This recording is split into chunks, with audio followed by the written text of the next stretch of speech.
ಯಾವಾಗ್ಲೂ ನಾವು ಟ್ರೈನ್ ಮಾಡ್ಬೇಕಾದ್ರೆ ಎರಡು ತರ ಇರುತ್ತೆ. ಒಂದು ಎಕ್ಸಿಕ್ಯೂಷನ್ ಪ್ಲಾನ್, ಇನ್ನೊಂದು ಬ್ಯಾಕಪ್ ರೋಲ್ ಬ್ಯಾಕ್ ಅಂತ.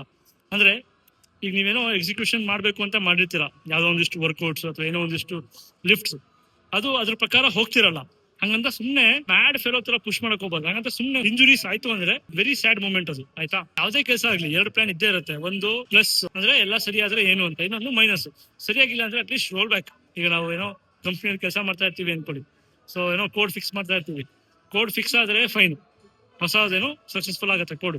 ಕೋಡ್ ಫಿಕ್ಸ್ ಆಗಿಲ್ಲ ಅಂದ್ರೆ ಅಟ್ಲೀಸ್ಟ್ ಹಳೆ ಕೋಡಾರು ಹಾಕಿ ರನ್ ಮಾಡ್ತಾ ಇರಬೇಕು, ಇಲ್ಲಾಂದ್ರೆ ಅಪ್ಲಿಕೇಶನ್ ಡುಮ್. ಆಯ್ತಾ, ಸೊ ಅಪ್ಲಿಕೇಶನ್ ಆದ್ರೆ ಫೈನ್, ಬಟ್ ಇಲ್ಲಿ ಬಾಡಿ, ಆಯ್ತಾ, ಬಾಡಿ ಡುಮ್ ಅಂದ್ರೆ ಮುಗೀತು. ಜಿಮ್ ಕಡೆ ಬರಕ್ಕಾಗಲ್ಲ, setbacks, pain, regrets, so many negatives. So ಹಾಗಾಗಿ ನೀವೇನೇ ಪ್ಲಾನ್ ಮಾಡ್ತೀರಾ ಅಂದಾಗ ಒಂದು ಪ್ಲಾನ್ ಬಿ ಇಟ್ಕೊಂಡು ಹೋಗಿ. ಪ್ಲಾನ್ ಎ ಯಾವತ್ತು ಎಕ್ಸಿಕ್ಯೂಷನ್ ಇರಲಿ, ಪ್ಲಾನ್ ಬಿ ಎಕ್ಸಿಕ್ಯೂಷನ್ ಆಗಿಲ್ಲ ಅಂದ್ರೆ ಹೇಗೆ ಅದರಿಂದ ಸೇಫ್ ಆಗೋದು ಅಂದ್ರೆ ಮಿನಿಮಮ್ ಮಾಡ್ಕೊಂಡು ಬನ್ನಿ. ವೇಟ್ಸ್ ಅಥವಾ ವರ್ಕೌಟ್ ಅಥವಾ ವಾರ್ಮ್ ಅಪ್ ಮಾಡ್ಕೊಂಡು ಬನ್ನಿ, ಅಥವಾ ಕಮ್ಮಿ ವೇಟ್ಸ್ ಮಾಡಿ, ಇಲ್ಲ ಎಕ್ಸರ್ಸೈಸ್ ಏನೋ ಪ್ಲಾನೇ ಚೇಂಜ್ ಮಾಡಿ. ಸೊ ಈ ತರ ನೀವು ಮಾಡಿದ್ರೆ I think you can make so much sense in your training and you can safeguard your self in a longer run. So ನೀವು ಲಾಂಗಿಟಿವಿಟಿ ಬಿಲ್ಡ್ ಮಾಡ್ಬೋದು.